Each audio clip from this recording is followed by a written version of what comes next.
सोवळी एकतीच भूमंडळी, ज्यांचा आवडता देव अखंडित प्रेम भाव।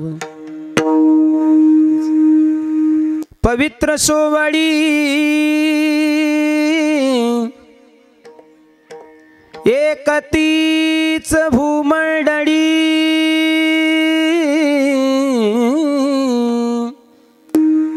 ज्यांचा आवडता देव अखंडित प्रेम भाव, अखंडित प्रेम भाव। तीच भाग्यवंते सरते पुरते धनवित्ते, ज्यांचा आवडता देव अखंडित प्रेम भाव। तुका म्हणे देवा, तुका म्हणे देवा,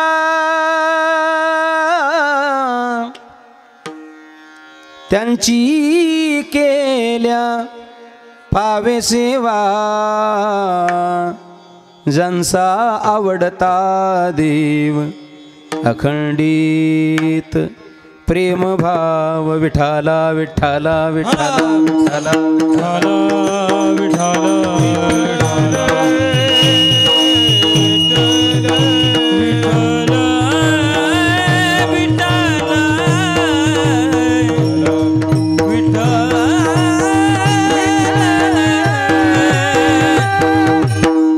अलंकापुरी रम्य सिंहासनस्थं पदाम्बुज तेजस्फुरद्य प्रदेशं, विदिन्द्रादिदेवे सदा स्तूयमानो, समाधिस्थमूर्तिं भजे ज्ञानदेवं। समचरण सरोजं सान्द्रनीलाभुदाभं,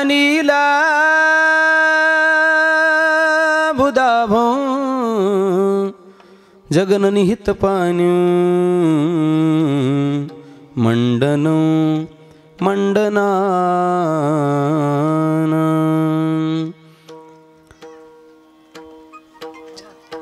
तरुण तुलसी माला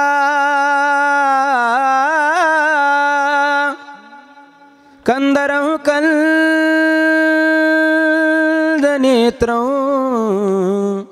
सदयधवलहासं विठ्ठलं चिन्तयामि, विठ्ठलं चिन्तयामि।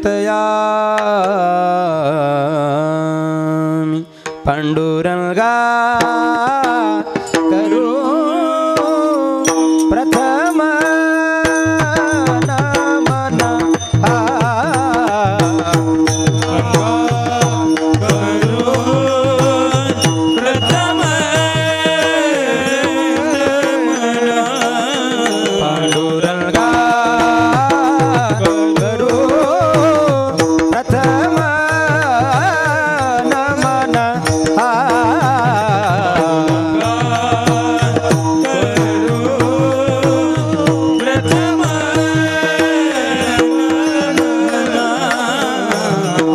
दुसरे चरण संताचिया, दुसरे चरण संताचिया, संताचिया संताचिया, त्यांच्या कृपादाने कथेचा विस्तारू,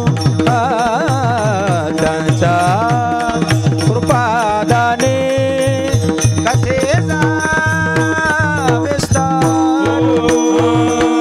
दुसरे चरण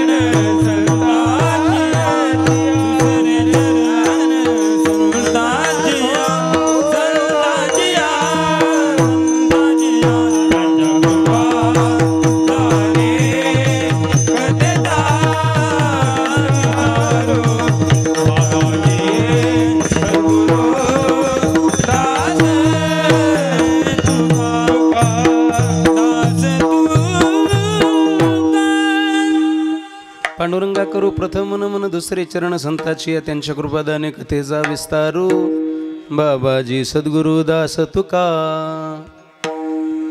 फुलं पोचले की सांगा मला झालं टाइम तर होऊन गडी एक तीच भूमंडळी ज्यांचा आवडता देव अखंडित प्रेम भाव प्रस्तुत या कीर्तनरूपी सेवेकरता निवडलेला अभंग महान भगवत भक्त जगद्गुरु श्रीमंत श्री तुकोबरा यांचा चार चरणाचा मला वाटतं खाली बसलेल्यापैकी उभं असलेल्यापैकी सर्वांच्या पाठातला परिचित अतिशय महत्त्वाचा संत महात्म्यांची आंतरलक्षणं सांगणारा अभंग आजच्या या सेवेकरता गायलाय. परम पवित्र अशा गोड अशा या दिवसावरती आज या देवनांद्रा गावामध्ये मला वाटतं आपण किननिमित्त एकत्र आलोत. माझ्यापेक्षा बसलेल्या सगळ्यांना जास्त श्रोत आहे. प्रतिवर्षाप्रमाणे आपला हा षष्टीचा उत्सव बाबासाहेबजी टेकाळे आमच्या भाऊंच्या माध्यमातून ही तिसऱ्या वर्षाची बरोबर ना ही तिसऱ्या वर्षाची ही सेवा नाथांच्या कृपेनं आपलं जीवन सुजलाम सुफलाम बनलं आणि ज्यांच्या कृपा आशीर्वादानं एवढं सगळं प्राप्त जीवनामध्ये झालंय त्या सगळ्या मिळालेल्या गोष्टीमधून उतराई होण्याकरता मला वाटतं या कार्यक्रमाच्या माध्यमातून आमच्या बाबासाहेबांचा चाललेला हा गोड असा परिहाराचा उपक्रम हा कृतज्ञतापूर्वक महाराजांचा हा सोहळा आणि त्या निमित्तानं परममंगल अशा दिवसावरती आज आपण एकत्र आलोत. आजच्या दिवसाचा विशेष 6 प्रकारानं सांगतात. जनार्दन स्वामींचा म्हणजे नाथ महाराजांचे श्रीगुरु जनार्दन स्वामींचा जन्म आजच्या दिवशी झाला. जनार्दन स्वामींना भगवान दत्तात्रयाचं दर्शन आजच्याच दिवशी झालं. जनार्दन स्वामींचा सुद्धा समाधी सोहळा आजच्याच दिवशी आहे. श्री गुरु एकनाथ महाराजांना जनार्दन स्वामीचं दर्शन आजच्याच दिवशी झालं. 6 विशेष आहेत. जनार्दन स्वामीच्या कृपा आशीर्वादानं नाथबाबांना दत्तात्रय परमात्म्याचं दर्शन हे आजच्याच दिवशी झालं. आणि विशेष पुढं आहे का एकनाथ महाराजांनं जलसमाधी सुद्धा आजच्याच दिवशी घेतली. 6 प्रकारानं आजच्या या दिवसाचं विशेष आहे. महापुरुष सांगतायत एक प्रमाण गाऊयात आपण आणि मग आपण पुष्पवृष्टी करूयात. फुलं मिळून सांगतात पताकांचे भार वैष्णव नाचती रामकृष्ण गाती नामावळी शालिवाहन शके 1511 विजय संवत्सरा फाल्गुन मास उत्तम हे तिथी षष्टी रविवार. विशेष आहे आजचा आज षष्टी आहे आणि रविवार सुद्धा आहे. म्हणजे महाराज ज्या दिवशी जात आहेत तोच परमभाग्याचा दिवस आहे. आज खऱ्या आनंदानं तो दिवस प्राप्त झालाय. षष्टी रविवार प्रयाण साचार 2 प्रहरी म्हणजे बरोबर 12 वाजता. पण नाथबाबा आपल्याला क्षमा करतील आपण थोडंसं पुढं चाललो ते 2-4 मिनटं. महाराज सांगतायत निळोबर आहे तसं गोड असं वर्णन करतात. निळा म्हणे नामाच्या गजरी समाधी गोजिरी प्रतिष्ठा. सगळ्यांनी पुष्पवृष्टीचा वर्षाव करावा. पुंडली गवर्दे हरी विठ्ठल श्री ज्ञानदेव भानुदास एकनाथ भानुदास एकनाथ भानुदास एकनाथ भानुदास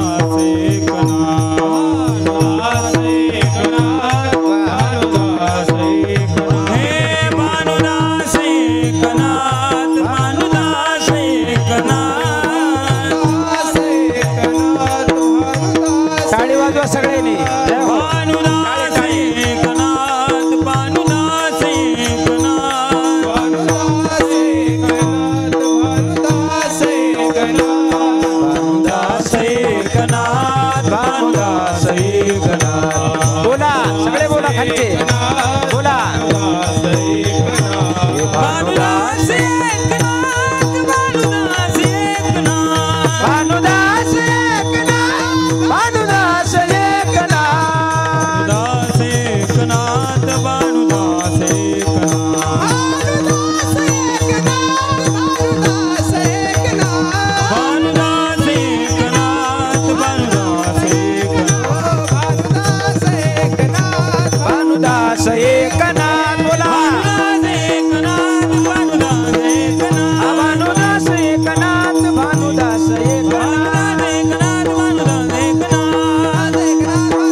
नाथबाबांचा हा जलसमाधी सोहळा आणि या परमाशा उत्सवावरती टेकाळे भाऊंच्या आमच्या बाबासाहेबांच्या माध्यमातून हे त्यांचं सेवेचं 3रं वर्ष म्हणून या अभंगाची निवड करावीशी वाटली. तुका म्हणे देवा त्यांची केल्या पावे सेवा. आता यांनी देवाची सेवा वेगळी करण्याची गरज उरली नाही. नाथबाबांची सेवा केली की तीच देवाची सेवा आहे. या बाबासाहेबांचे ते खूप जवळचे मित्र आहेत. त्यांनी कालच मला सांगितलं होतं की तुमच्या जवळचे येत आहेत. म्हटलं येऊ द्या, आनंदच असतो. त्या सगळ्यांना व्यासपीठावर वंदन आहे. आजचं हे कीर्तन मला वाटतं अनंत कालापर्यंत जर चांगलं झालं तर पुन्हा ऐकण्याची इच्छा झाली तर हे तुमच्याही स्मरणात राहावं याच्यासाठी याचं जे चित्रीकरण चाललंय, ज्यांच्या माध्यमातून हे सगळं घडून येते ते आमचे परम आदरणीय परमस्नेही आणि यूट्यूब चॅनलचा एक योग्य दर्जा ज्यांनी राखून ठेवला आहे ते आमचे परम आदरणीय आमचे देवाभाऊ गायकवाड या ठिकाणी उपस्थित आहेत. नामसंकीर्तन हे त्यांचं चॅनल आहे. आणि आता जाता जाता विनंती करूनच जातो की या आमच्या आवडत्या लाडक्या चॅनलला सबस्क्राईबही करा आणि त्या मंदिरामध्ये प्रवेश करताना ते सुद्धा थोडंसं केलं तर अतिशय चांगलं होईल, आनंद होईल. आणि मला सुद्धा त्याचा मनस्वी आनंद जास्त होणार आहे की अनेक वर्ष हे कीर्तन चिरकाल त्यांच्या स्मरणात राहणार आहे त्यांच्या माध्यमातून. त्यांनाही धन्यवाद. स्वामीजींचे ते अतिशय गोड असे शिष्य आहेत. त्यांच्या जीवनात खूप अशी पद्धतीची सेवा चालते. आमच्या बाबासाहेबांच्या या कार्यक्रमाच्या उत्सवामध्ये मायमावल्यासुद्धा उपस्थित आहेत. त्यांनासुद्धा व्यासपीठावर वंदन करतो. आता सगळ्यांची नावं काही मला पाठ नाहीत, कोणी सुटला असेल तर माफी असावी. माझ्या बुद्धीचा एक दोष आहे. मला 7-8 वेळा 7-8 वेळा घरी कीर्तनाला बोलिल्याशिवाय माणसं लक्षात राहत नाहीत. बघा तुमचं कसं आहे ते. तुम्हाला सगळ्यांना व्यासपीठावर वंदन करतो. तुमच्याविषयी प्रेमभावना प्रतिपादित करतो. आणि उर्वरित वेळेमध्ये एक बरोबर 4 वाजेपर्यंत आपण अभंगाला न्याय देण्याचा प्रयत्न करू. अण्णा चालेल ना 4 पर्यंत? हां काय म्हणतो? हां ठीक आहे. विठाला विठाला विठाला. हॅलो. नात्रा हे योगभ्रष्ट महात्मे. योगभ्रष्ट पुरुष त्या कुळात जन्माला आलेला असतो ते कुळ श्रीमंत असतं. योगभ्रष्ट पुरुष त्या कुळात जन्माला आलेला असतो ते कुळ पवित्र असतं. सुचिनाम श्रीमताम गृहे योगभ्रष्टो विजायते. अशा पदाला पोहोचलेले नाथ बाबा. तुम्हाला योगभ्रष्ट म्हणजे नेमकं काय असतं तर ज्याचं सगळं पूर्वीत झालेलं असतं, म्हणजे जन्माला तो आलेला असतो, ज्ञान या रूपानंच तो जन्माला आलेला असतो, त्याला म्हणा योगभ्रष्ट महात्मा. ज्ञानोबारांच्या बाबतीत ज्यावेळेस चांगदेव महाराज ज्ञानोबारांना शरण जातात, का बरं शरण जातात? ज्ञानोबारांची कीर्ती, ज्ञानोबारांचा अधिकार ऐकून, ज्ञानोबारांच्या जी पात्रता आहे ती ऐकून शरण जातात आणि महापुरुष वर्णन करतात. ज्ञानोबरा हे योगभ्रष्ट महात्मे आहेत. म्हणतात ना, उपजताची ज्ञानी हे वर्म जाणूनी,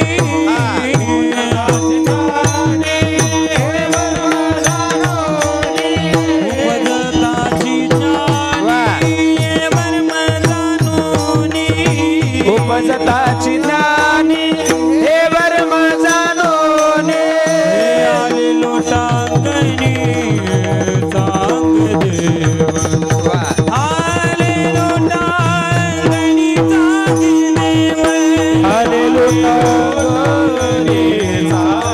देव, आले लोटांगणी चांग देव, हे उपजताची ज्ञानी हे वर्म जाणूनी, आले लोटांगणी चांग देव, आले लोटांगणी चांग देव, उपजताची ज्ञानी हे वर्म जाणूनी, आले लोटांगणी चांग देव, चांग देव,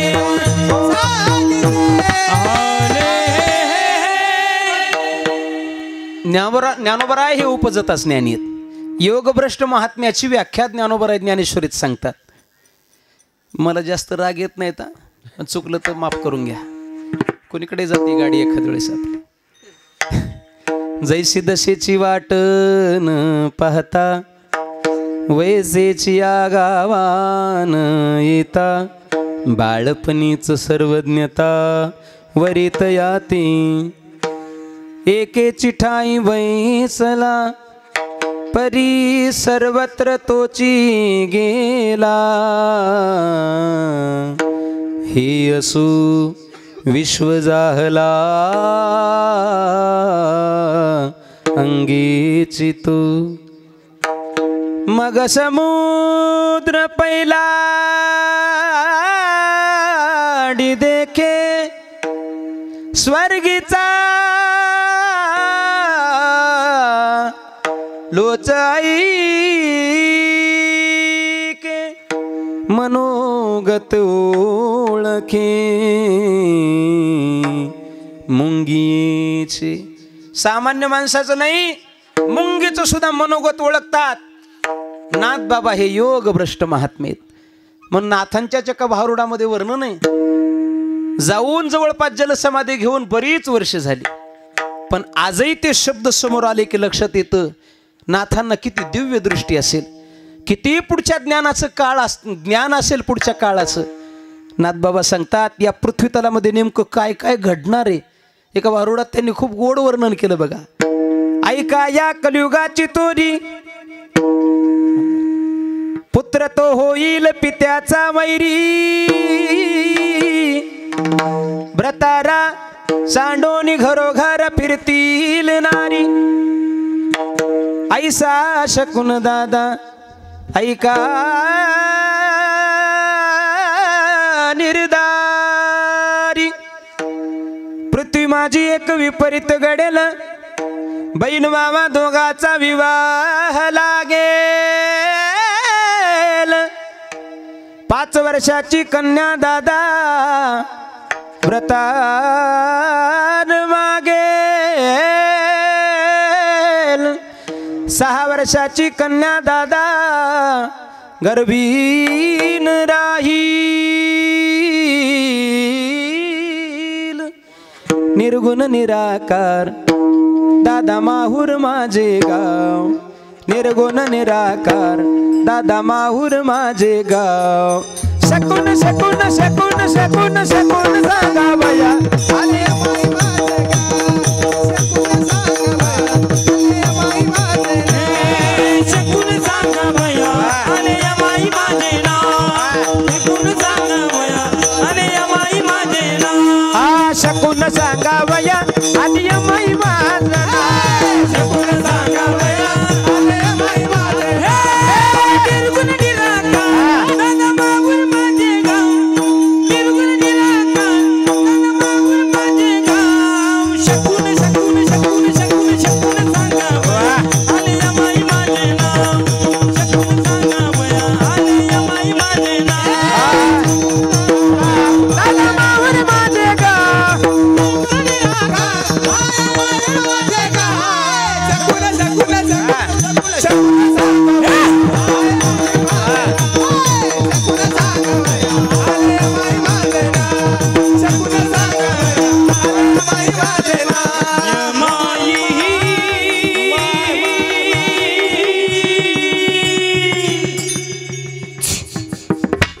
जय हो गरमी व्हायली पण तुम्ही देव नांदऱ्यातली लोक आहेत काय अडचण येणार नाही है की नाही आज जास्तीत जास्त या दोघांनाच आपण ऐकू है की नाही आम्ही तुमच्याच मातीतलेत काय अडचण नाही ते लांबून आलेत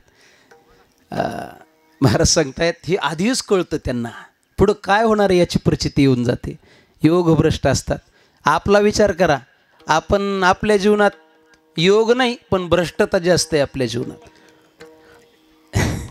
ते योग भ्रष्ट आहेत ते बुद्धिमान आहेत आपण मला वाटतं आपल्या जीवनात बऱ्याच जणांचा बुद्धिभ्रष्ट झालेला असतो ऐकताय तुम्ही ज्ञान जीवनामध्ये फार महत्त्वाचं असतं मी नेहमी सांगत असतो बुद्धी ज्याची चांगली असते ना ती माणसं जगातल्या कुठल्याही कोपऱ्यात जाऊ द्या ती आपली चुणूक दाखवल्याशिवाय राहत नाहीत आणि बुद्धी नसली की मग मात्र काम अवघड होऊन जातं 2 माणसं असे गप्पा मारत उभे होते एकाच्या हातात पिशवी होती पिशवीचा रंग विचारू नका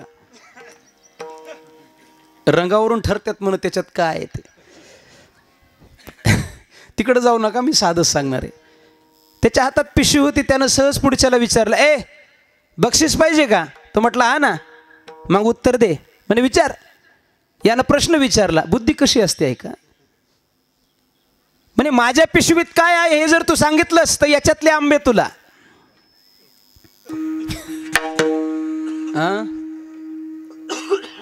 ज्यांना ज्यांना समजलं नसेल अर्ध्या तासानंतर पुंडली आहेच, टेन्शनच नाही. ऐका, तो डोकं खाजवायला लागला. म्हणे अरे आणखीन षष्टीचं कीर्तन संपायचं राहिलं, महाप्रसाद सेवन करायचं राहिलं, माझं काही डोकं चाले ना. अरे म्हणे सांगितलं ना याच्यात आंबे आहेत म्हणून. या विठाला विठाला विठाला विठाला विठाला विठाला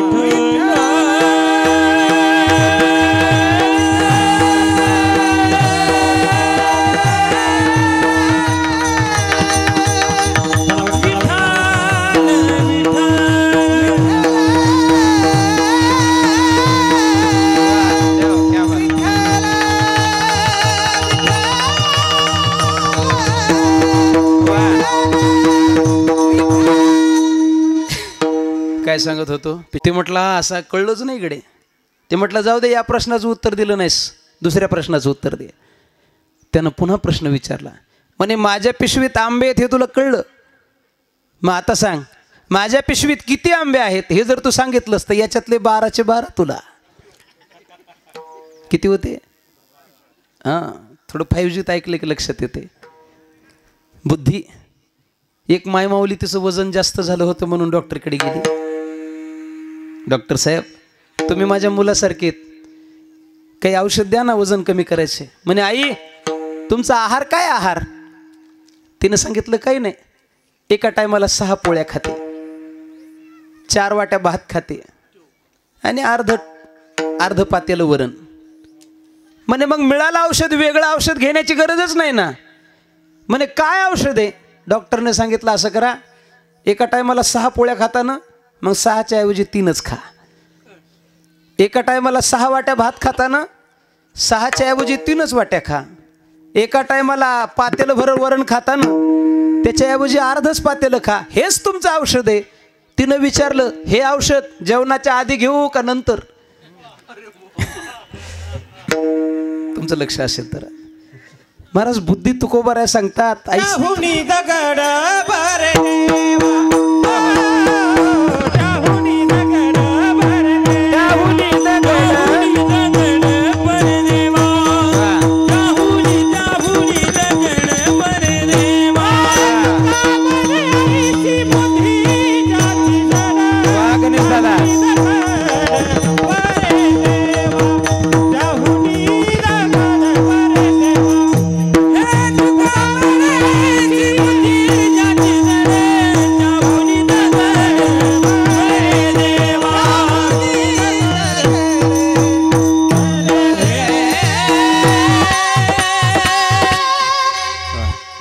त्याहुनी दगड बरे देवा.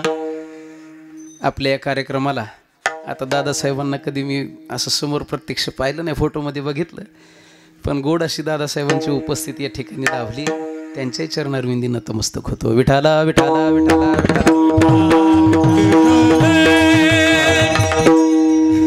त्याहुनी दगड बरे देवा. योगभ्रष्ट महात्मे हे ज्ञानच घेऊन जन्माला आलेले असतात. नाथबाबांच्या जीवनात ही योगभ्रष्टता आहे. आपलं आयुष्य मात्र तसं नसतं. पण सांगू, येणारी पिढी मात्र ही येणारी जी पिढी आहे ती फार बुद्धिमान आहे. ज्ञान त्यांच्याकडे भरपूर आहे, पण त्या ज्ञानाचा विपर्यास मात्र जास्त व्हायला लागला. महापुरुष सांगतात ना, मिळालं ज्ञान की माणसाला अहंकार त्याच्या पाठीमागं लागत असतो. मग कलेतलं असू द्या, नाही तर कीर्तनातलं असू द्या, नाही तर जीवनातलं असू द्या, कुठलंही ज्ञान असू द्या, ते मिळालं की माणसाला सगळं जग तुच्छ वाटायला लागतं, तुच्छ वाटतं. पण महत्त्वाचे आहे. पण काही काही जरा जास्तच त्याचा वापर करतात. एका शिक्षकाचा वर्ग भरला होता. आता साहेबांनी खूप शाळा तपासलेल्या आहेत, त्यांना जवळून त्याचा अनुभव आहे. क्षेत्रच त्यांच्याकडे होतं ते. आणि एक मुलगा खूप गोंधळ करत होता. गणेशदादा सरांनी सांगितलं रे ग बस ना, ते ऐके ना, गुरुजीला मारणं बंद झालंय, नियम झालाय, आता कायदा झालाय, गुरुजीला सरळ मारता येत नाही. पण कृष्णदादा गुरुजीला हुशार, गुरुजी हुशारच असतात. ते दिसायला कसे असले तरी हुशार असतात ते. ऐका, अरे म्हणे गबस ना. तो ऐके ना. गुरुजीला वाटलं याला असं नाही सांगता येणार, याला प्रश्न विचारून मग शिक्षा करू. गुरुजींनी सहज प्रश्न विचारला. म्हणे बाळा सांग प्रश्नाचं उत्तर. म्हणे विचारा. आता इथं बसलेल्या प्रत्येकाने हा प्रश्न विचारल्यानंतर उत्तर देण्याची इच्छा झाली तर पटकन तुम्ही देऊ शकतात. प्रश्न असा विचारला. म्हणे सांग लवकर, घटना आणि दुर्घटना म्हणजे काय सांग पटकन. मला वाटतं इथं बसलेल्या कोणाला विचारलं तर नाही सांगता येणार पटकन. मलाही नाही सांगता येणार त्याचं स्पष्टीकरण. पण बाबासाहेबजी पोरग एवढं हुशार होतं, त्याने लगेच उत्तर दिलं. म्हणे सोपं आहे. म्हणे परत विचारा. गुरुजीनं प्रश्न विचारला. सांग घटना आणि दुर्घटना म्हणजे काय. पोरानं उत्तर दिलं. म्हणे गुरुजी सोपं आहे, शाळेला आग लागली ही घटना आहे आणि त्याच्यात तुम्ही जळून मेले ही दुर्घटना आहे. ज्ञान ज्ञान बुद्धी बुद्धी योग भ्रष्ट महात्मे हे ज्ञानच घेऊन जन्माला आलेले असतात. आणि मला वाटतं नाथांचा जन्म पवित्र कुळात आणि ज्ञानी कुळात झाला. कोणाच्या कुळात झाला. भानुदासाचे कुळी महाविष्णू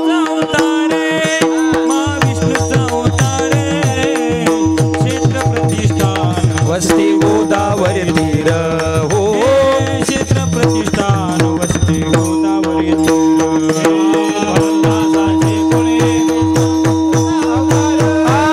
विष्णूचा अवतार क्षेत्र प्रतिष्ठान वस्ती गोदावरी क्षेत्र प्रतिष्ठान वस्ती.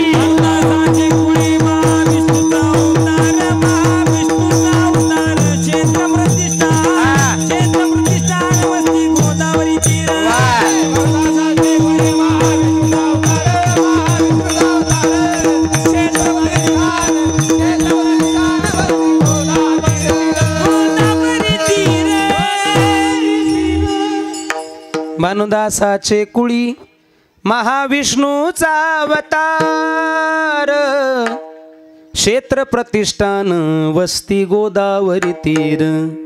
गोदावरी मातेच्या पावन कुशीमध्ये भानुदासांच्या कुळात नाथबाबांचे आद्य पुरुष म्हणजे भास्कर पंत, त्यांच्या उदरी भानुदास महाराज ज्यांनी विजयनगरच्या राजाकडून देवाला परत आणलं. एवढा अधिकार संपन्न महात्मा. भानुदासांच्या उदरी चक्रपाणी, चक्रपाणीच्या उदरी सूर्यनारायण, आणि हे सूर्यनारायण हे नाथबाबांचे वडील आहेत. म्हणे भानुदास महाराज हे नाथबाबांचे कोण झाले. तुम्ही ऐकलं ना वंशवाळी टेंगसे सर. हां हे मी असं हां बरोबर पंजोबा. भानुदास महाराज पंजोबा होते. पवित्र कुळामध्ये माझ्या नाथबाबांचा जन्म झाला. पण जन्माला आले ते मूळ नक्षत्रावरती जन्माला आले आणि त्याचा परिणाम असा झाला. मूळ नक्षत्रावरती जन्माला आल्यामुळे नाथबाबा सांगतात मुळीचा मी एका लागलो से मुळी. मी मुळीलाच लागलो आणि माझ्या मायबापाला संपवलं. मी माझे मायबाप राहिले नाहीत. लहानपणीच आईबाप सोडून जातात. आजी आजोबानं सांभाळ नाथबाबांचा केला. भरपूर प्रमाण आहेत त्याच्यात. नाथबाबांना सांभाळलं. योग्य वेळी उपनयन नाथबाबांचं केलं आणि वेळ योग्य आल्यानंतर त्यांना शाळेत सुद्धा घातलं. पण नाथबाबा शाळेत जायचे, मन नाही लागायचं नाथबाबांचं. सावळीकर काही चुकलं तर सांगा बरं का. तुम्हाला आमच्या सावळीकरचा विशेष सांगतो. कोण्या गावात आहे की नाही माहीत नाही देवाभाऊ बरं का. तुम्हाला मागे सांगितलं होतं मी. सावळी हे गाव एवढं विशेष आहे दादासाहेब. इथली जवळपास 50 ते 55 मुलं आहेत. 18 ते जवळपास 35 वर्षापर्यंतची सगळी तरुण बांधव. पण आमच्या सासरवाडीचा असा विशेष आहे, सावळीचा असा विशेष आहे की तिथली ही सगळी 50-60 जी तरुण बांधव आहेत तुकोबारायांच्या गाथ्याचं सकाळी पारायण केल्याशिवाय ते कामावरती जात नाहीत. इतकं पवित्र गाव आहे. आणि तुम्ही म्हणाल फक्त सप्त्यातच असते का. कायमस्वरूपी चालू आहे, कायमस्वरूपी. महाराष्ट्राच्या पाठीवरती मला वाटतं हे एकटं असं गोड गाव असलं पाहिजे. सप्त्यात पारायण करतातच लोक, पण इथं जीवनाची सुरुवातच, दिवसाची सुरुवातच तुकोबारायांचं दर्शन घेऊन केल्या जातं. आणि विशेष आहे यांच्याकडे पाहून आखी शाळा दादासाहेब तिथं बसते पारायणाला. मग ते लेकरं शाळेत जातात. किती तयार असतील ते ऐका. विठाला विठाला विठाला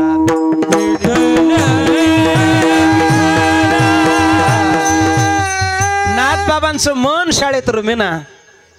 गुरुजी विचारायचे नाथा लागत नाही वाटतं मन. नाथबाबाने हात जोडावे. गुरुजी माझं मन शिक्षणात नाही लागत. मग तुला काय आवडतं?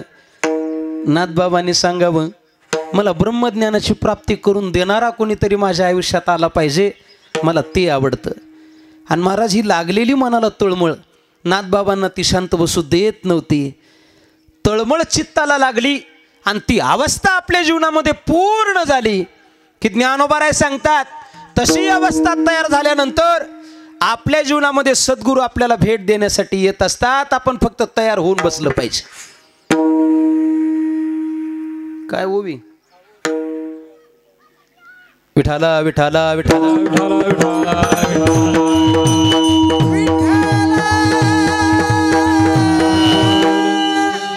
कधी कधी असं क्लिक होत नाही. ऐका, आपण तयार होऊन बसलं पाहिजे. मग श्री गुरु आपैसा भेटेची गा. त्याचा उत्तरार्ध हे अगोदरच माहीत नाही, लक्षात येईन. कीर्तन झाल्यास भेटा जेवणानंतर सांगतो तुम्हाला. महाराज सांगतायत तळमळ मनाला लागली आणि लागलेली तळमळ श्री गुरु भेट देत नाहीत. तुम्ही पहा तुमच्या जीवनातला सुद्धा अनुभव. तुम्हाला एखादं कार्य करायचं असेल ना, कुठून ना कुठून तरी मार्ग निघतोच मार्ग. आणि मग श्री गुरु तर भेट देत नाहीत आणि नाथांना तर ब्रह्मज्ञानाची तळमळ आहे.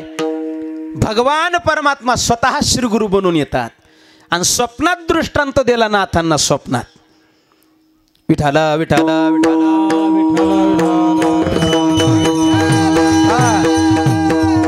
सद्गुरू भेटत नाहीत आणि मग सद्गुरूंची भेट घडवून देण्यासाठी परमात्माच गुरु म्हणून जीवनामध्ये येत असतो.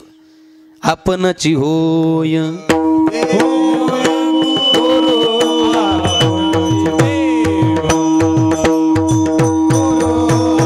माझ्या विठोबाचा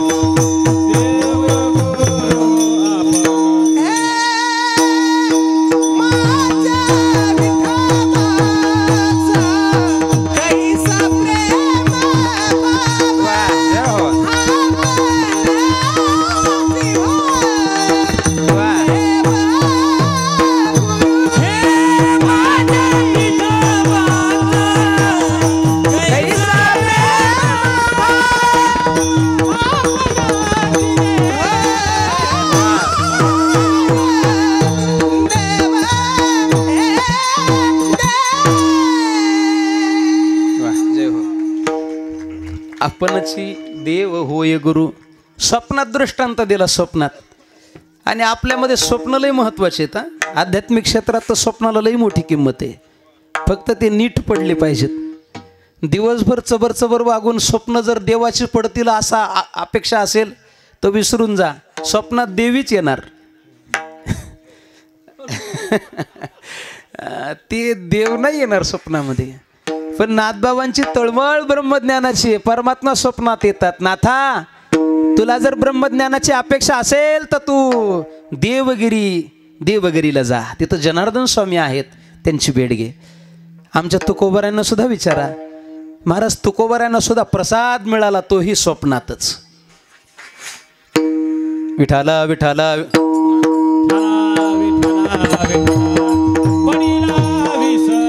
स्वप्ना माझी विसर स्वप्ना पडिला विसर स्वप्ना पडिला विसर स्वप्ना पडिला विसर स्वप्ना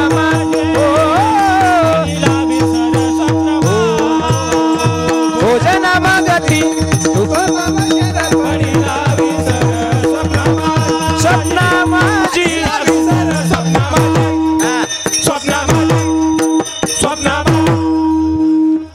स्वप्नातच खरी ताकद असते. परमात्म्याने सांगितलं जा देवगिरीला. 8 वर्षाचे नाथबाबा देवगिरीला आजी आजोबाला न सांगता निघून जातात. द्वारपालाने अडवलं. जसं सुदामजीला अडवलं होतं ना तसंच अडवलं. हे लेकरा कुठं चाललास? म्हणे मला स्वामीजीला भेटायचंय. अरे एवढूसान तू चालला स्वामीजीला भेटायला? किल्ल्याचे किल्लेदार आहेत ते, असं नाही भेटता येणार. विनंती करू लागली. त्याच्यातला एक जो पहिरेदार होता, पहारेकरी होता, त्याने सांगितलंय आपण चोपदार आपण कशाला मालकी करायची? छोटंसं लेकरू आलंय ना मध्ये, निरोप देऊ. एक जण मध्ये जातो, निरोप देतो नाथबाबा आलेत म्हणून. स्वामींनी सांगितलं येऊ द्या त्याला आत. आणि जसं महाराज स्वामीजींना पाहिलं, साष्टांग प्रणिपात केला, स्वामीजींचं चरण पकडले आणि नाथबाबा जनार्दन स्वामींच्या शरणांगतीला जातात. कुरवाळलं, जवळ घेतलं नाथबाबांना. कोण आहेस तू विचारले नाथबाबांना, आपली परंपरा सांगितली. पुष्य जनार्दन कोणाचा तू कोण, पुष्य जनार्दन कोणाचा तू कोण, आलासी ऋग्वेदी वा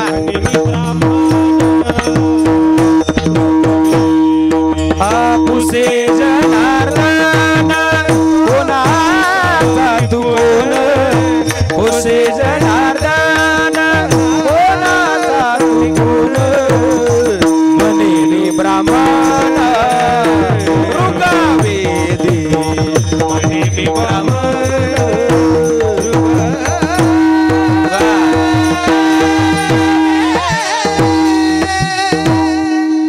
जनार्दन स्वामींनी विचारलं, तू कोण आहेस, कुठून आलास?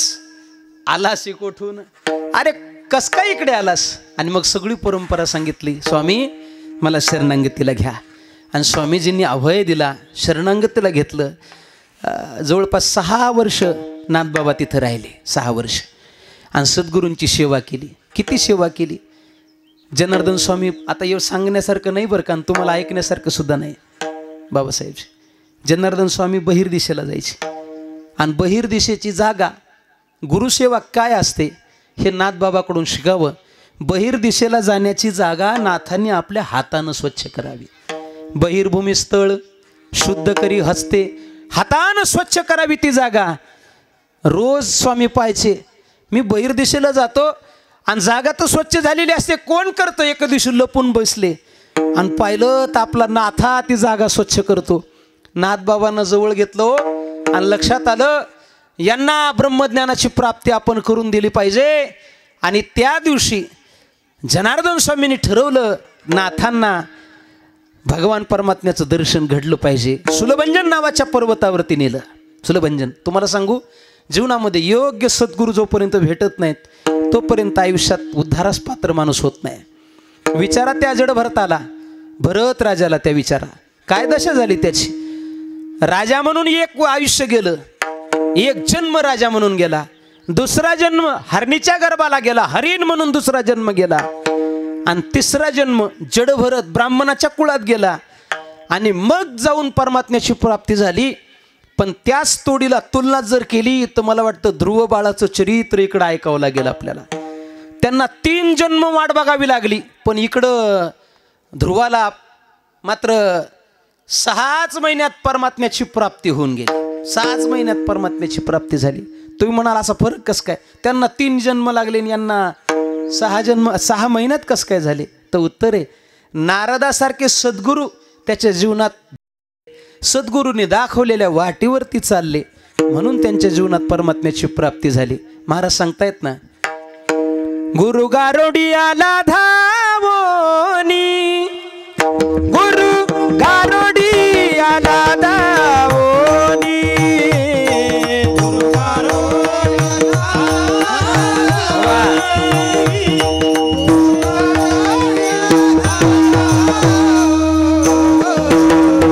वैराग्याचे बाजीले पाणी, बोध वैराग्याचे बाजीले पाणी, वैराग्याचे पाणी, वैराग्याचे पाणी, विवेक अंजन घातिले नयनी, विवेक अंजन घातिले नयनी,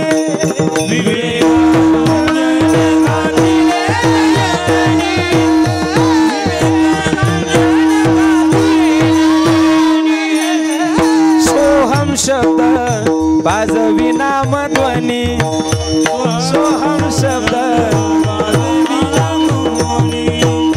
सोहम शब्द वाजवी नाम ध्वनी,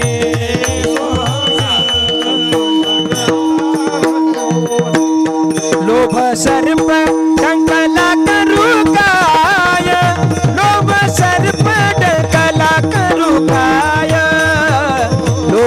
सर्प डंकला करू काय लोभ सर्प डंकला करू काय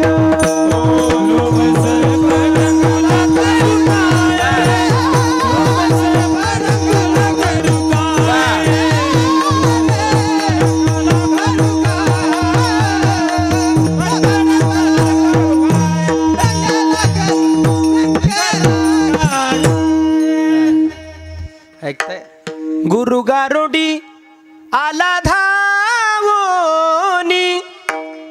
गुरु गारुडी आला धावोनी सुलभंजन नावाच्या पर्वतावरती नेलं एका झाडीमध्ये लपून राहा असं सांगितलं आणि इतक्यात आता भगवंताचीच भेट करून द्यायची होती आज चरित्रच ऐकायचं हं? दुसरं काही ऐकायचं नाही कारण आज आपल्याला परमात्म्याची प्राप्ती करून घ्यायची देवाचं आवडतं आपल्याला बनायचं आणि भगवान परमात्मा सांगतात जे माझं चरित्र नाही संतांचं चरित्र गातात ते मला जास्त आवडतात ऐका लपून राहिले नाथ बाबा आणि जनार्दन स्वामी उभेत आणि पुढून दत्त प्रभूंचं आगमन झालं आणि काय वेश आहे काखे झोळी पुढे श्वान नित्य गोदावरीचे स्नान बरोबर ना आमच्या बाबासाहेब दादांनी सांगितलं म्हणे महाराज मला महाराज म्हणतेत पण मला प्रमाण वगैरे काय फाट नाहीत ऐक नाही त्यांनी आधीच सांगितलं मला बरोबर ना नित्य गोदावरीचे स्नान अण्णा हे पुढं पुढं पुढं बसलेले बरोबर का हा जान्हवीचे स्नान नित्य जान्हवीचे स्नान काय वर्णन आली आहेत बघा दत्तात्रयांचं स्वरूप सांगतायत पहिलं मेरूच्या शिखरी हा पहिलं मेरूच्या शिखरी एक योगी निराकार मुद्रा लावुनी खेचरी मुद्रा लावुनी खेचरी ब्रह्मपदी वैसला हा ब्रह्मपदी वैसला पहिलं मेरूच्या शिखरी पहिलं मेरूच्या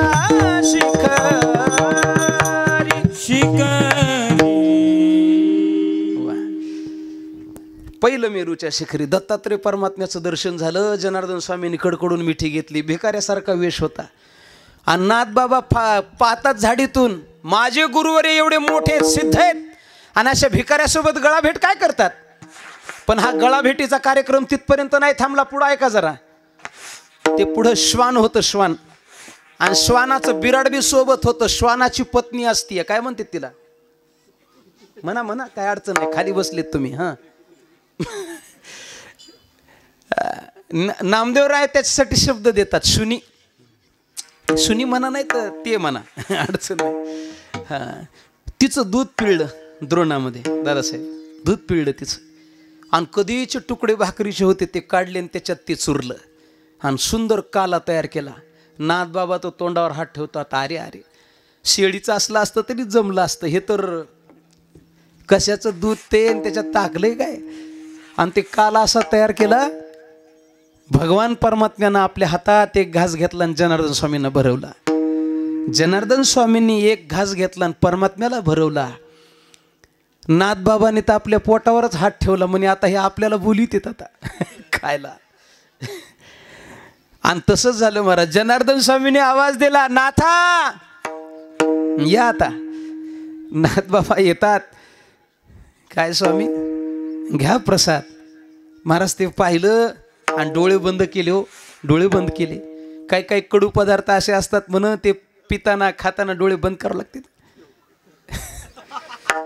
आता इथं बसलेले सगळे वारकरी त्याला काय माहिती काय प्रकार असते ते का नाही डोळे असते बरोबर बरोबर काय माहीत म्हणाले ऐका डोळे बंद केले आणि एक घास हातामध्ये घेतला गोड दृष्टांत आहे आपल्या मुखात नाथांनी तो घास ठेवला जिभेवरती घास पडल्याबरोबर त्याची चव शरीराला लाभली ब्रह्मानंदाची प्राप्ती झाली आणि समाधी लागली त्याच अवस्थेला समाधी दत्तप्रभूंचं दर्शन झालं समाधी लागली मुख जे असं आ केलेलं होतं ते तसंच राहिलं आणि मग जनार्दन स्वामींना लक्षात आलं, नाथ महाराज जर आता ह्याच अवस्थेत राहिले तर जगाला रुक्मिणी स्वयंवरासारखा ग्रंथ कोण देईल, जगाला भागवतावरती टीका कोण करेल.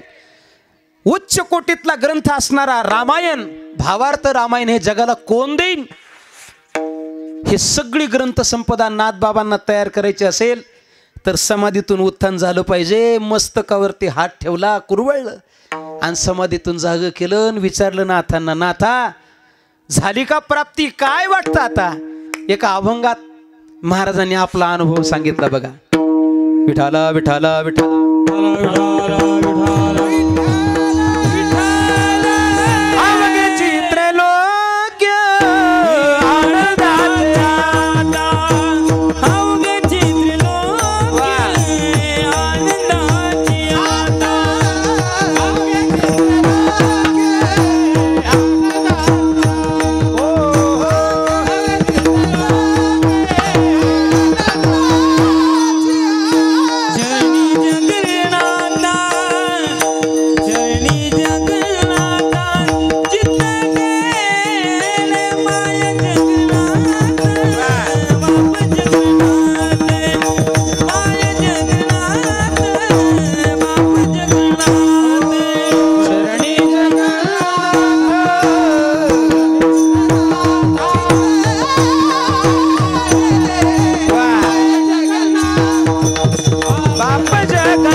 परमात्म्याची प्राप्ती झाली. तिथून पुढं बरीच ग्रंथ संपदा नाथांनी तयार केली.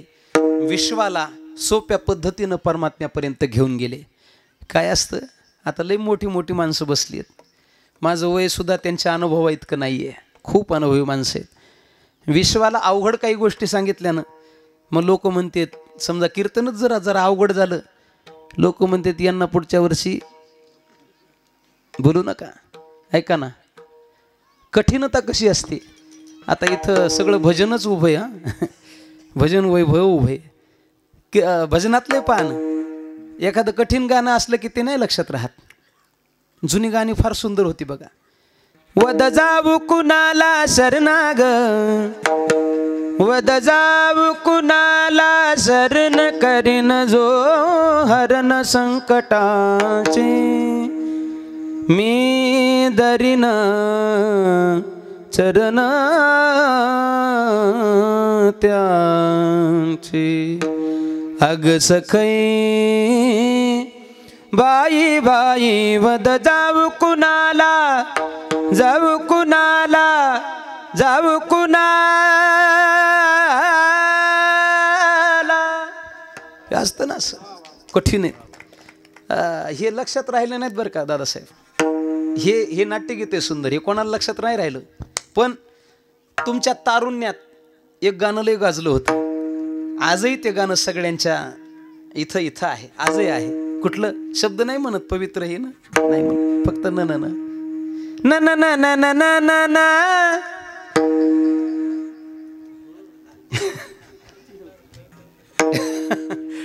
आजही पोपट गेला नाही हृदयातून, आहे का नाही. का बरं असं होतं. नाट्यगीत म्हटलं की सगळे सिरियस ऐकू लागले असे, आणि हे म्हटलं की कसं चेहऱ्यावरती हास्य फुललं. कारण आहे या गीताची चाल सुंदर आहे. या गीताचा जो गोडवा आहे तो हृदयात ठसणार आहे. आमच्या कैलास महाराजांनी सुद्धा एक गोड गीत गायलं बघा, फार सुंदर आहे. महाराज ते गीत ऐकलं ना असं शहारे येतात अंगाला, शहारे असं म्हणतात का. मोठ्या माणसाला कसं विचारून घेतलेलं बरं असते. ऐका ना, खूप सुंदर असं सांगतात. त्या गोपिका ज्या आहेत भगवान परमात्म्याच्या प्रेमामध्ये इतक्या तल्लीन आहेत. बरं, महाराजांनी गायलं का लक्षात राहिलं सगळ्या समाजाच्या, त्याच्या पाठीमागं दोन कारण आहेत. एक, महाराजांचा आवाज गोड आहे, तो हृदयापर्यंत जाणारा आवाज आहे. तुम्ही बंद डोळे करून कधी महाराजांचा आवाज ऐका, खरंच ब्रह्मज्ञानाची प्राप्ती होऊन जाते. इतकं गोड असतं. आणि सांगतात दुसरं कारण आहे, त्या गीताची चालही लय सुंदर लागली, खूप सुंदर सोपी चालेल, सगळ्याला म्हणता येईल.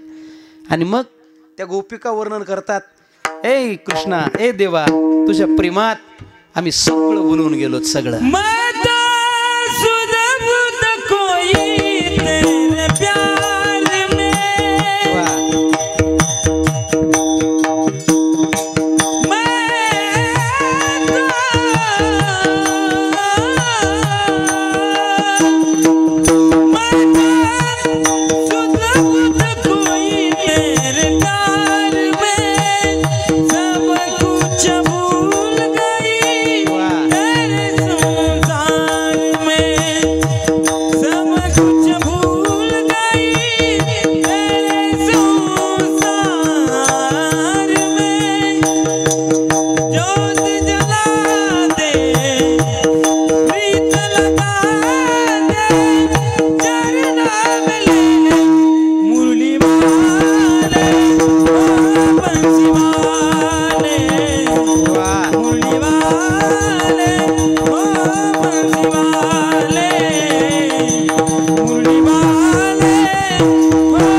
हा सोपा असतो, सुलभपणा असतो.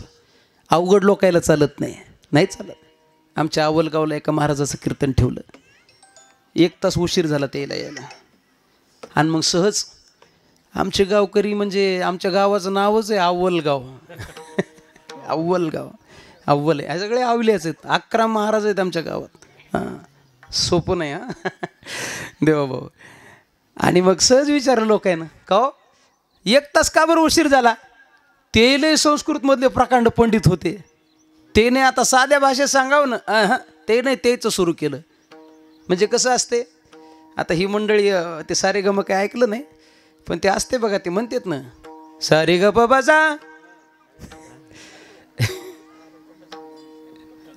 गपचूप आमचंच ऐका. ऐका ना. आणि मग सहज विचारलं, का 1 तास का उशीर झाला? त्यानं त्याच्या भाषेत सांगितलं.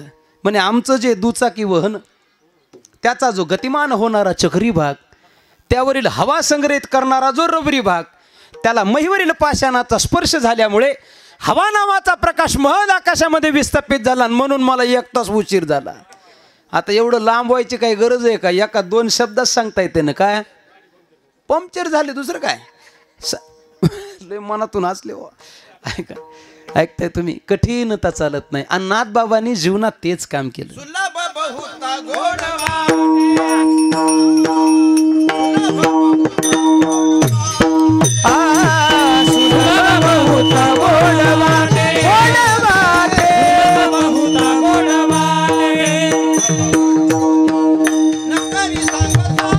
जवळून म्हणा.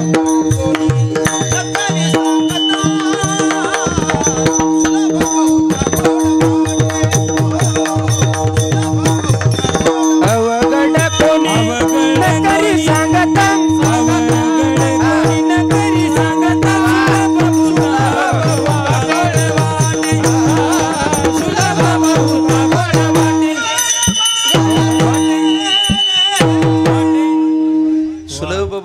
गोड वाटे. किती गोड केलं. सगळं ब्रह्मज्ञान सोप्या साध्या भाषेमध्ये नाथबाबांनी मांडलं. भारुड पहा ना. मला दादला नको गवाई, साधे साधे शब्द आहेत. सासरा माझा गावी गेला, तिकडेच खपवी त्याला, भवानी आई रोडगा वाहीन तुला. लय सोपे सोपे, खूप सोपे सोपे. आमच्या विशाल बाबांनी तर लय प्रसिद्ध करून टाकले. काय काय एक नाही, त्यांचं एक लय प्रसिद्ध आहे बघा. ते भारुड आहे की नाही माहीत नाही, पण फार आहे. काय सांगतात, आपल्या दारादारात लोक यायची पहिले आणि भारुड गायची. भारुड ती म्हणायची, सगळ्या विश्वाला जागा करायची. दाताचं दातवन घ्या ग कुणी, दाताचं दातवन घ्या ग कुणी, घ्या ग कुणी, घ्या ग कुणी. हुलकू घ्या कुणी काळा मनी, हुलकू घ्या कुणी काळा मनी, हुलकू घ्या कुणी काळा मनी, कुंकू घ्या कुणी काळा मनी. घ्या ग कुणी, घ्या ग कुणी,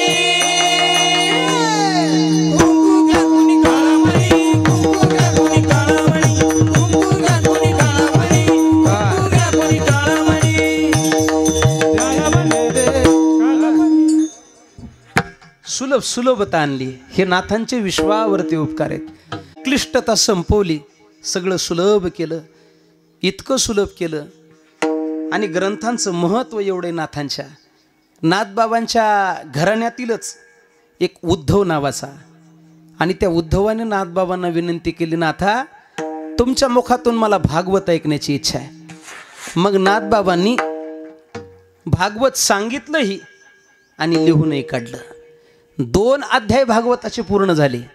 आणि पूर्ण झाल्यानंतर तो त्याच्यामधला एक जो श्रोता होता, त्याला काशीची यात्रा करण्याची इच्छा झाली. तो निघाला काशीला. आपली काशी 1-2-4 मिनिटात करू आपण. तापायला लागले, लय तापले आता. तर तुम्हाला तर माझी परिस्थिती काय हे नाही लक्षात येणार आता. म्हणून आमचे उमेश बाबा नेहमी म्हणतात ना, आमचा घामाचा पैसा आहे. दरदरून घाम सुटलाय आता. ऐका, महाराज सांगतात, त्याला काशीला जाण्याची इच्छा झाली. त्यानं चरण पकडली, नाथा 2च अध्याय ऐकलेत आणि आता मला तर तीर्थयात्रेला जावं लागते, जावंच लागते. मला तर भागवत पूर्ण ऐकण्याची इच्छा आहे. मग रोज भागवताची संगती असली पाहिजे असं वाटतं. नाथांनी सांगितलं, मग काय इच्छा आहे? काय नाही, मला पारायण करायचे. म्हणे मग ते झालेले 2 अध्याय लिहून झालेले ते 2 अध्याय मला द्या. देऊन टाकले 2 अध्याय. तो गेला काशीला, तीर्थावरती स्नान केलं आणि बसला गंगेच्या काठावरती त्या भागवताचं प्राकृत ग्रंथाचं पारायण करत. तिथं एक मोठा गोसावी, त्याचे 300 शिष्य आणि काही शिष्य त्याच्या अवतीभोवती त्या माणसाच्या पारायण करणारे आले. त्यांनी पाहिलं सगळं ज्ञान संस्कृतात आहे, हा कुठला प्राकृत ग्रंथ आला आणि हा काय वाचत बसलाय. पाहिलं, भाषा गोड वाटली. त्याला विचारले, अरे हे काय नेमकं? हे म्हणे भागवतावरती टीका आमच्या नाथबाबांनी केली, प्राकृत ग्रंथ आहे म्हणे. असं मग आमच्या संस्कृतला कोण विचारेल?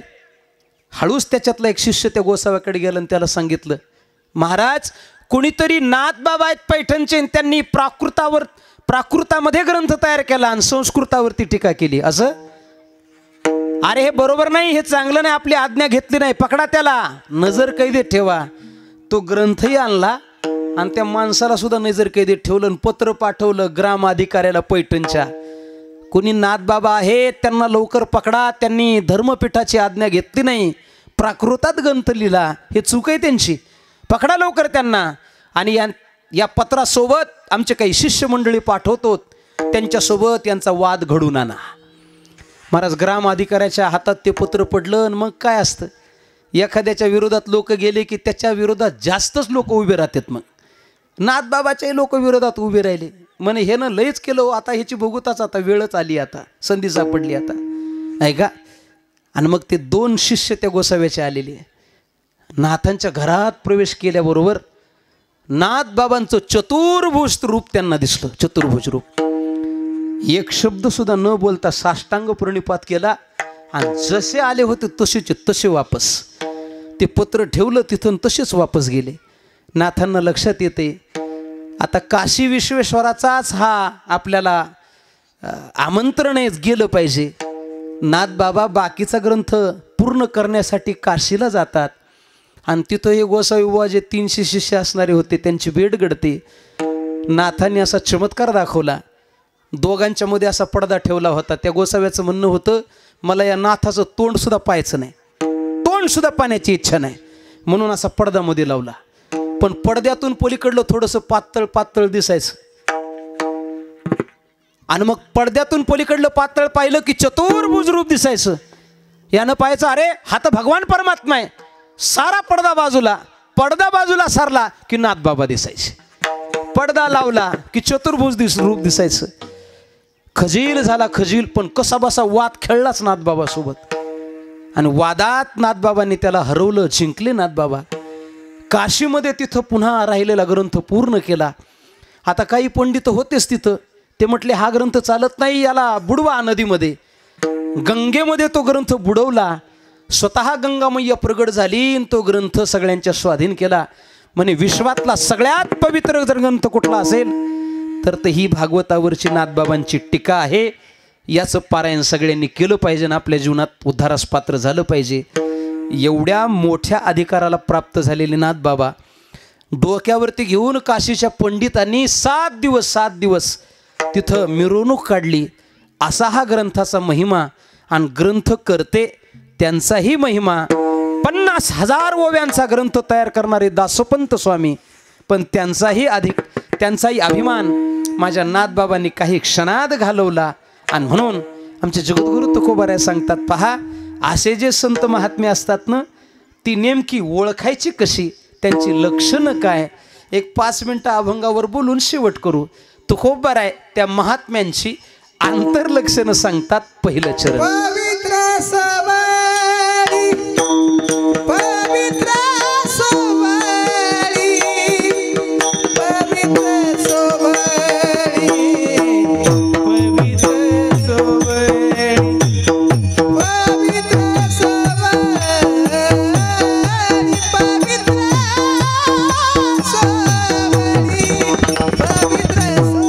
सवारी, पवित्र सवारी, पवित्र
पवित्र सोवळी एकतीच भूमंडळी, हे संतांचं आंतरलक्षण सांगितलं. अंतर काही बाह्य लक्षणे आहेत.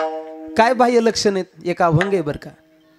तुळशी माळा गळा गोपी चंदन टिळा हृदयी कळवळा वैष्णवांचा हृदयी कळवळा कळवळा कळवळा हृदयी कळवळा कळवळा.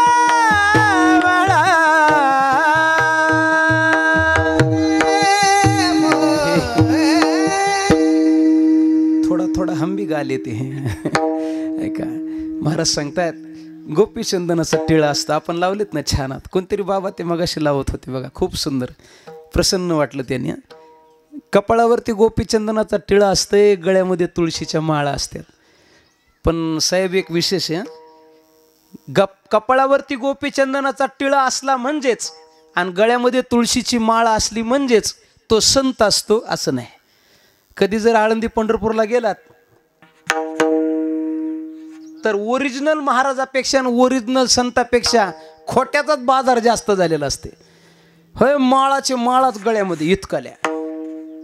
आमच्या परिसरातले एक महाराज आहेत. सहज प्रश्न त्यांच्या माळाकडे बघितलं की मला पडत असतं नेहमी. मला जरा बुद्धी चिकित्सक आहे थोडी, असं म्हणू नये, असं पाप असते ऐका. 50 दादासाहेब कधी लक्ष देऊन पहा तुम्ही. 25च्या तर पुढंच, 25च्या पुढं माळा आणि 2-3 तास एवढ्याल्या टप्पू टप्पू अशा एवढ्याल्या टप्पू टप्पू. माझ्या पोरानं विचारलं, म्हणे पप्पा तुम्ही कीर्तन करतात, तुमच्या गळ्यात एकच असते, तेही महाराज कीर्तन करते, त्यांच्या गळ्यात 25च्या वर दिसायल्यात, हे झोपत कसे असतील रात्री? एक माळ गळ्यात असली तर तीच टोचते, झोप लागत नाही. हे 25 घालून कसं झोपत असतील?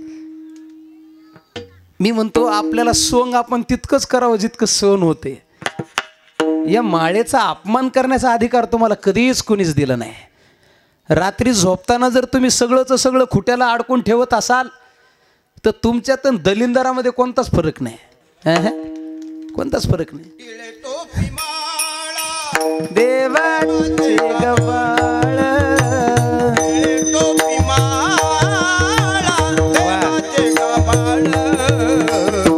वागवी ओंगाळ पोटासाठी वागवी ओंगाळ.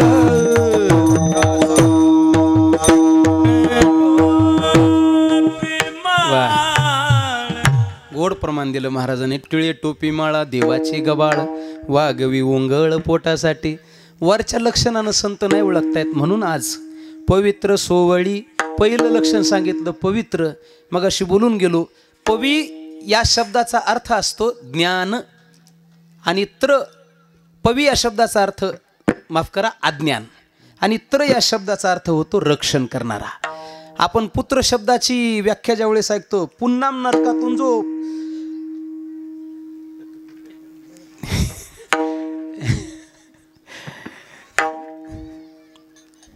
पुन्नाम नरकातून जो पितरांचं रक्षण करतो तो पुत्र. त्र म्हणजे रक्षण करणारा. त्र इति नाम त्रायते. तसं पवी म्हणजे अज्ञान. अज्ञानातून जो रक्षण करतो तो पवित्र. नाथबाबांनी एवढी मोठी ग्रंथसंपदा निर्माण केली आणि आपलं रक्षण नाथबाबांनी केलं. नाथबाबा पवित्र आहेत. आणि दुसरा शब्द आहे सोवळी. कशाला म्हणतात सोवळी? ते एक गाथ्यामध्ये गोड प्रमाणे बघा. आता हे सोवळे झाले त्रिभुवन विषम धोऊन तांडिये विषम धुवन सांडियले हे विषम धोऊन सांडियले. आलं का परत आलं. हायसनातली विषमता धुतल्या जाणं याला म्हणतात सोहळा. नाथबाबा काशीहून परत आले ना यात्रा करून, सोबत गंगेचं पाणी आणलं. वाळवंटातून प्रवास चाललाय, असा कडक उन्हाला पडला. आता गोदावरीला पाणी आहे का? हा सध्या आहे, आणखीन एका महिन्यानं काही राहत नाही, कोरडं होतं. कोरडं झालेलं सगळं गोदावरीचं पात्र त्याच्यामध्ये गाढव तडफडत पडलं होतं. सगळी ब्राह्मण मंडळी शेजारून जायची, पण त्याला कोणी पाणी पाजायला तयार नाही. समदृष्टी असणारे नाथबाबा त्या गाढवाकडे पाहिलं, इच्छा निर्माण झाली, भगवंताला पाणी केव्हाही देता येईल, पण याचा प्राण वाचला पाहिजे. इतक्या लांबून आणलेलं, ग्रामदेवतेसाठी आणलेलं पाणी नाथबाबांनी मागचा पुढचा कुठलाच विचार केला नाही, आणि ते सगळंचे सगळं त्याच्या घशात ओतलं, त्याला दिलं प्यायला, आणि ताड दिशी गाडं उभं राहिलं. बाकीची ब्राह्मण मंडळी म्हणायला लागली, नाथबाबा तुम्हाला कळतं की काही, अक्कल गहाण ठेवली का? म्हणे काय झालं? एवढ्या लांबून हजारो किलोमीटरहून पाणी आणलं, देवाला व्हायचं तर गाढवाला दिलं. नाथबाबांचे शब्द आहेत, मला या गाढवात सुद्धा देव दिसतो. पण माणसाची नीतिमत्ता, माणुसकी एवढी खालच्या दर्जाला गेली. आता माणसात माणूस सुद्धा लोकांना दिसायला तयार नाही. दिसण्यावरून लोक परीक्षा करतात. माणसात माणूस नाही, देव राहू द्या, पण फक्त माणसात कमीत कमी माणूस तरी, कमीत कमी दुसऱ्याचा 1-2 मिनिटाकरता आदर तरी करायला शिका. एवढं जरी शिकलं तरी जीवनात बाकी काही मिळवण्याची गरज राहणार नाही. ही समदर्शन आता नाथांकडे होती. म्हणून सोवडी एकतीच भूमंडळी, असं का घडलं? ज्यांचा आवडता देव अखंडित प्रेम भाव. महाराज आणखीन काही लक्षण आहेत का? तीच भाग्यवंते सरते पुरते धनवित्ते. तुकोबराय, अशा संतांची सेवा केल्यास फल काय? तुका म्हणे देवा त्यांची केल्या पावे सेवा. विठोबा रखुमाये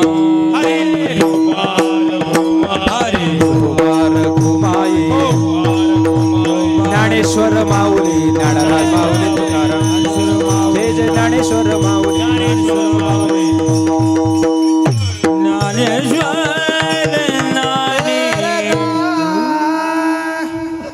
झालेली कीर्तन रूपी शिवा. हा विठ्ठल जय जय विठ्ठल. पुरे वेळे वावळे उतरवा,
वारी सुगुण दे संत संगी सर्व काळा अखंड प्रेमाचा कल्लोळ पंढरीचा वार खाली बसा चंद्रभागे स्नान तुका मागे स्नान पंढरीचा वार करी वारी सुगुण दे मागणे ते कच प्रती आहे देशील तरी पाय पांडुरंगा या सर्व निर्वेची मद दे आणि तुझे काही न मागू दे मद ठेवी पायी संताची संतास निरवी हेची मज दे आणि तुझे काही गो देवा ज्ञानदेव तुकाराम देव तुकाराम देव तुकाराम